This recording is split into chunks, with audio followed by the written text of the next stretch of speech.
Fala aí galera, tudo jóia? Nesse vídeo eu vou trazer para vocês o que deve ser feito para se tornar um analista de dados. Isso é segundo a minha experiência. Vou contar um pouco baseado na forma como eu me tornei um analista de dados e como trabalho com análise de dados hoje. Primeiro, você tem que entender quais são os objetivos de um analista de dados. Seu objetivo é ajudar o negócio a crescer, como qualquer área dentro da empresa, né? Você tem que pensar que o seu empregador, ele quer ganhar dinheiro. E ele está tirando dinheiro da empresa para te pagar, para que você agregue valor à empresa. E você tem que agregar mais valor do que ele te paga. Como? Ajudando o negócio a crescer. E você vai fazer isso resolvendo problemas, usando dados, problemas que vão surgindo no dia a dia, que a gente vai entrar mais em detalhes, encontrando lacunas, oportunidades que a empresa está perdendo, tendência de vendas, tendência de faturamento, tendências de maneira geral da empresa e utilizar dados para tomar decisões. Então, os dados das suas análises vão ser usados para tomar as decisões da empresa. Se a empresa investe mais nisso, naquilo, se deve contratar mais pessoas, se deve parar de vender um produto, se deve investir mais no marketing de outro certo produto. Então, todas essas decisões baseadas em dados vão vir dos seus inputs, das suas contribuições. Agora, falando um pouco de habilidades, eu dividi aqui mais ou menos em três áreas: habilidades de tecnologia, de negócio e as soft skills, as famosas soft skills, que são habilidades interpessoais. Falando de tecnologias, o que você vai precisar saber para mandar bem num trabalho de análise de dados? Primeiro, planilhas. Não tem como fugir. Planilhas são a forma mais assim, mais simples de guardar dados e a forma que a maioria dos lugares, principalmente se não tem uma demanda de dados muito alta, se não tem um volume de dados muito alto, o que a maioria dos lugares utiliza, tá? Empresas assim, até de médio porte, dependem muito ainda de Google Sheets e Excel. O que a empresa vai usar depende do ambiente da plataforma que ela usa, tá? Geralmente, uma empresa escolhe um tipo de ambiente e usa todos os softwares daquele ambiente. Por exemplo, ambiente Google. Aí a empresa vai usar Google Sheets, vai usar Google Docs, Google Presentation, Looker Studio, vai usar tudo desse ecossistema da Google. A mesma coisa, se escolher Microsoft, vai utilizar Azure para cloud, vai utilizar Excel, vai utilizar Power BI. Então, mas uma não difere muito da outra, então você aprendendo uma tecnologia, as outras meio que se traduzem. SQL e Python, é aí onde a galera que não é muito próxima da tecnologia começa a ficar assustada. Galera, SQL é muito importante porque ele permite que você navegue pelos dados do seu banco de dados, os dados da sua empresa, com muito mais finesse, muito mais detalhes do que as fórmulas lá do Google Sheets, do Excel. Um Google Sheets ou um Excel geralmente vai ser utilizado para visualizar dados de forma mais crua, ou então fazer alguns gráficos mais simples, mas geralmente coisas simples. Você não vai fazer análises pesadas, você não vai fazer nenhum tipo de drill down, nenhum tipo de coisa mais detalhada num Google Sheets. Você precisa de SQL. E Python, por quê? Python é muito versátil.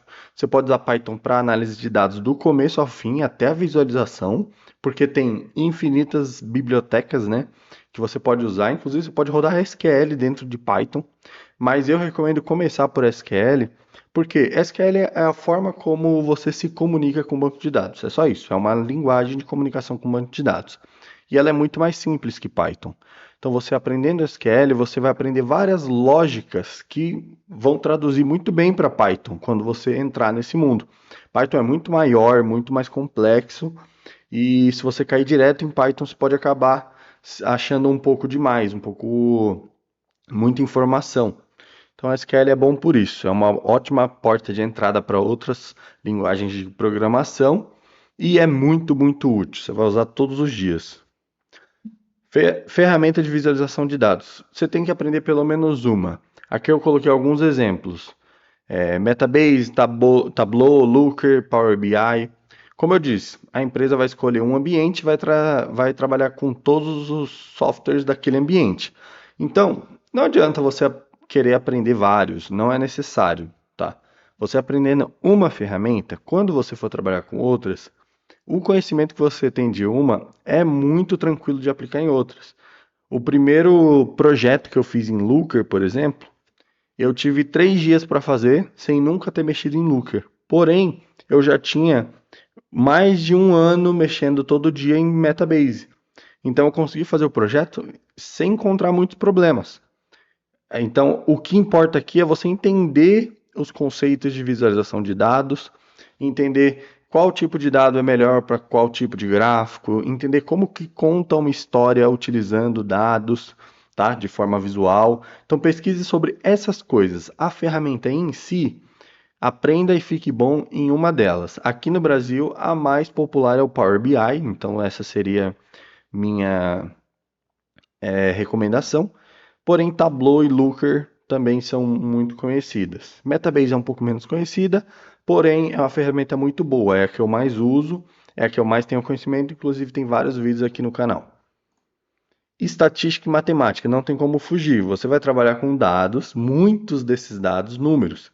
E mesmo os dados que não são números, você vai ter que puxar médias, tendências, você vai ter que puxar um monte de porcentagens, um monte de métricas desses dados. E você vai precisar entender um pouquinho de modelos estatísticos para entender se um conjunto de dados tem significância estatística ou não. Por exemplo, a gente vai pegar, sei lá, vendas, faturamento por vendedor. A gente tira uma média. Essa média é confiável? Não. Essa média tem muito outlier? Essa média está muito concentrada ou tem um desvio padrão muito alto?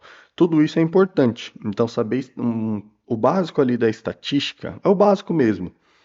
E matemática não só vão te dar a lógica para resolver problemas muito mais rápido, como vão te permitir tirar muito mais dos seus dados, né? Você vai entender muito melhor a história que os seus dados contam, sabendo o básico de estatística matemática.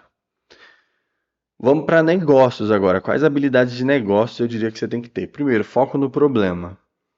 Muitas vezes, você como analista de dados, alguém de uma outra área, de marketing, vendas, alguma área que precisa de você, vai chegar e vai falar para você o que eles acham que é a solução para o problema deles. Por exemplo, eu preciso de um dashboard para acompanhar o número de inscritos na plataforma tal que a gente tem.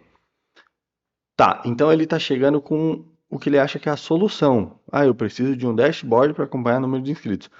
Daí você vai precisar entender qual é o problema que ele está tendo para que você consiga ajudá-lo a resolver aquele problema e não você simplesmente fazer a solução que ele trouxe, porque às vezes nem a pessoa sabe se aquela solução melhor ou não, mas ela já pensa numa solução, traz para você e ela acha que aquilo vai resolver.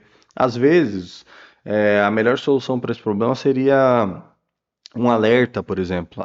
O problema dela é que ela não sabe quando mais que um número X de pessoas se inscreveram nessa tal plataforma. Então vamos supor que se mais de 20 pessoas se inscreveram nessa plataforma, ela tem que entrar na plataforma e, sei lá, aumentar o número de processamento disponível para a plataforma não quebrar, por exemplo. Então esse é o problema dela. A plataforma está quebrando quando mais de 20 pessoas por hora se inscrevem.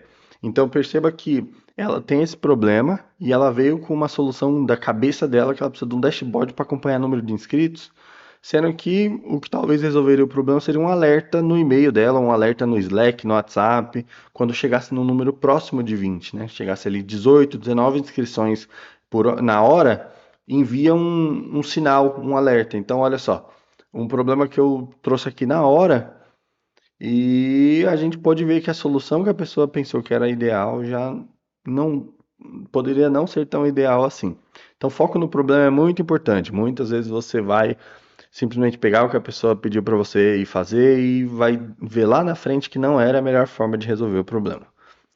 E, claro, habilidade de resolução de problema. Você vai fazer isso todo dia, como eu acabei de falar. Todo dia vão chegar para você vários problemas. Então, aprenda algum tipo de framework, aprenda algum tipo de estrutura de resolução de problemas, como, por exemplo, Issue Tree é um tipo de estrutura de resolução de problemas. E pesquise mais, porque às vezes esse problema você vai precisar aprender como quebra o problema em problemas menores, como ataca cada tipo de problema, como que delega. Às vezes, quando você dividiu o problema, você percebeu que nem todas as partes dele é você que vai resolver. Então, como saber para quem delegar as outras pequenas partes do problema que você dividiu?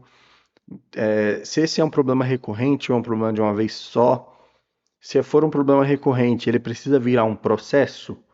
Então, um processo é uma atividade que é feita periodicamente, ou porque tem algum gatilho para ela, ou porque é uma rotina.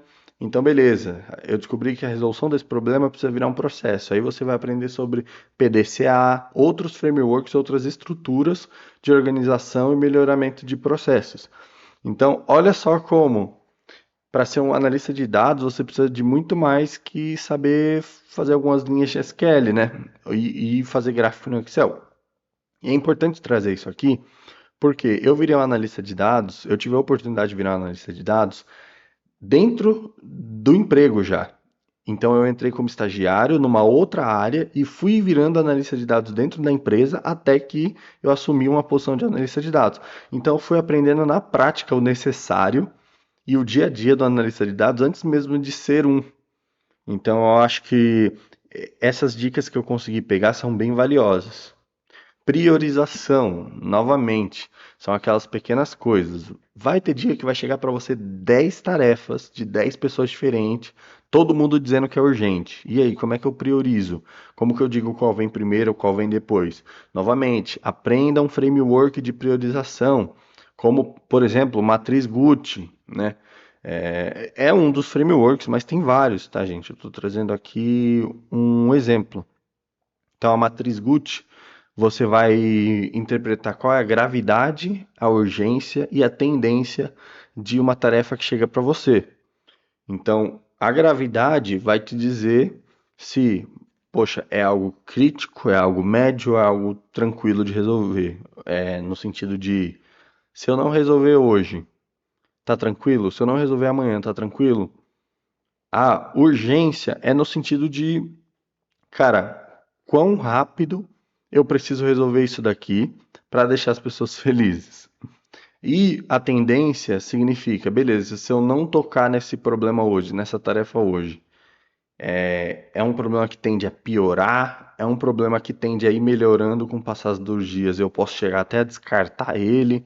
Então, saber a gravidade, urgência e tendência de tudo que chega para você te ajuda a priorizar. Mas isso é só uma das formas, né? Às vezes na sua empresa já tem um framework específico para priorização, por exemplo. Se chegar problema de tal cliente, passa na frente de tudo. Se chegar problema de tal área da empresa, passa na frente de tudo. Então, às vezes já tem uma estrutura interna que é bom você saber, é bom você sempre conhecer também a estrutura de priorização da sua empresa.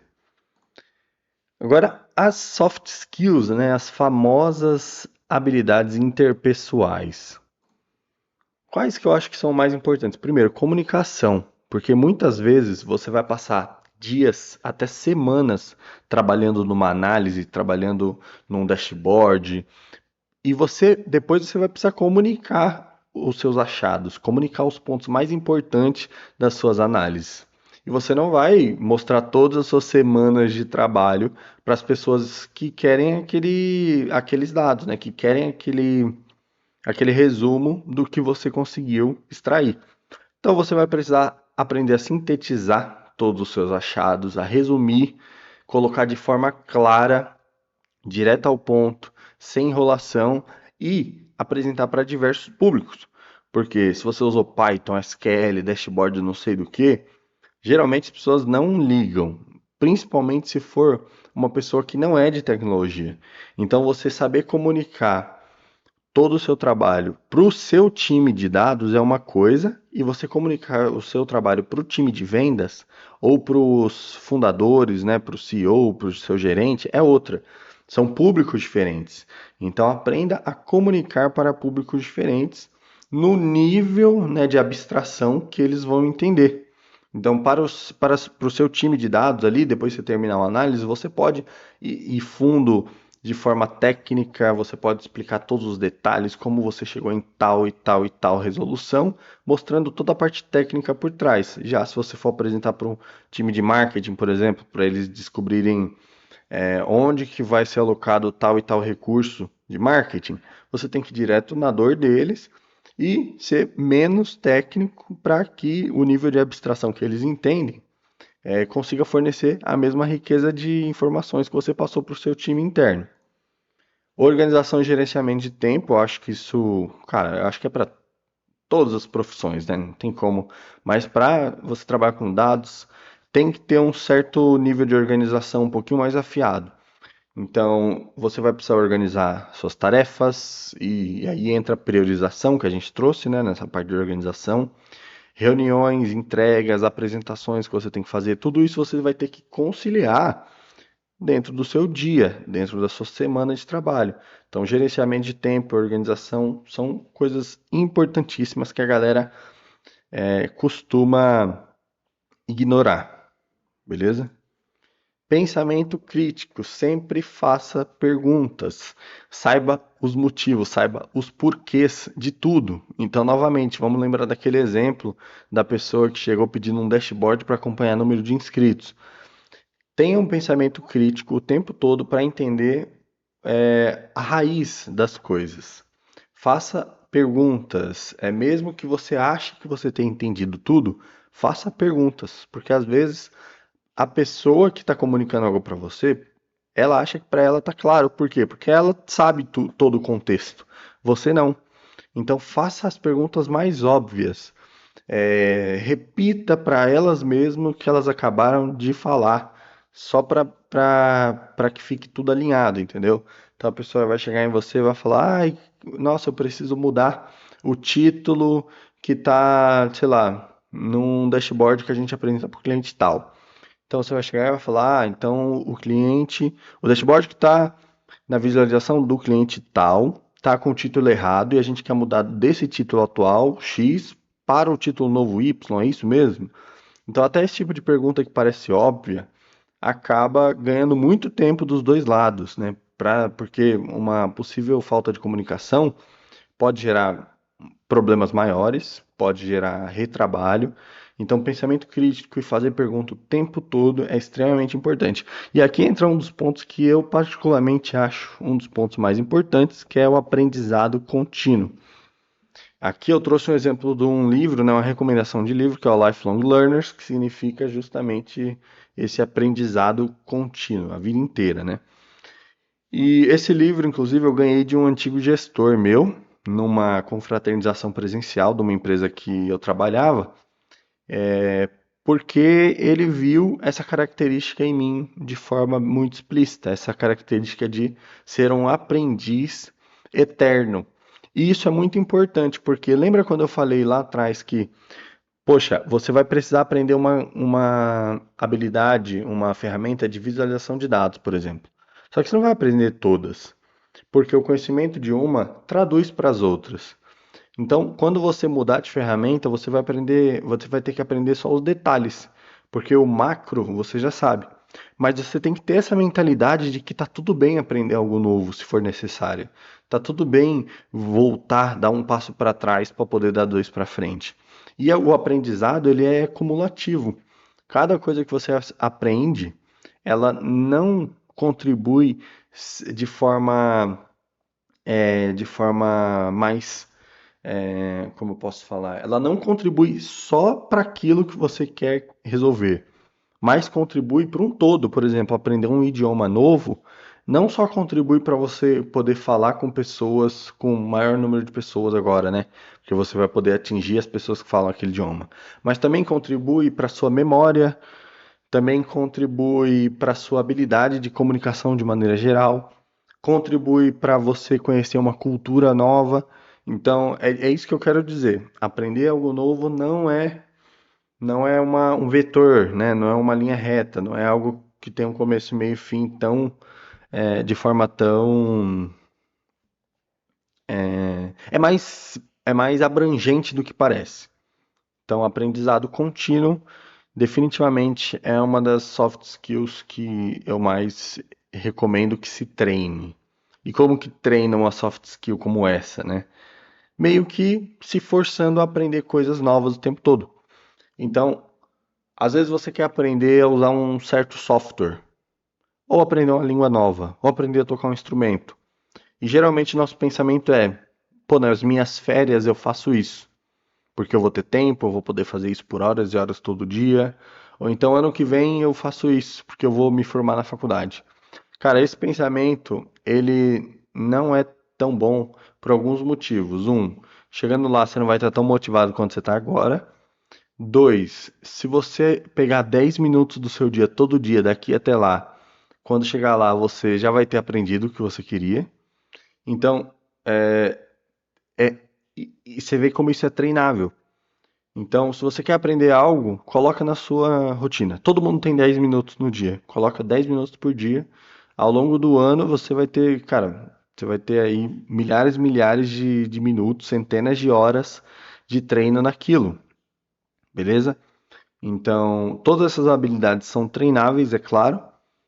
Quando a gente fala de habilidades hard skill, como tecnologia, linguagem de programação, fica muito mais fácil ver como treiná-las. Mas soft skills também são treináveis e dá para aprender, beleza? Geralmente você vai precisar ali de um contato com algum tipo de grupo que possa te dar feedback, que possa te dar retorno, né, sobre como que essas habilidades, como que você tá o seu nível nessas habilidades, mas tudo dá para se aprender. Bom, esses são os pontos que eu achei mais importantes de trazer aqui sobre esse tema, de se tornar um analista de dados. E claro, cada ponto que eu trouxe aqui daria para fazer um vídeo do tamanho desse só sobre cada ponto que eu trouxe aqui, mostrando exemplos do dia a dia, de como você usa cada uma dessas ferramentas no dia a dia, né, do trabalho como analista de dados, mostrando o que é mais útil, o que é meio descartável, tudo isso daqui. Então, se for o caso, se a galera, se vocês acharem que isso é uma boa, deixa aqui nos comentários, deixa um like no vídeo também, que eu vou saber que vale a pena trazer um vídeo sobre cada uma dessas três áreas aqui, né? De conhecimento e de habilidades, beleza? Então, para esse vídeo é isso. Muito obrigado por ter assistido até aqui. Se você tem mais alguma dúvida de forma mais pessoal ou de algum conselho para virar um analista de dados, pode deixar aqui embaixo que eu vou olhar e vou responder todos os comentários. Então, muito obrigado por assistir até aqui e nos vemos no próximo vídeo.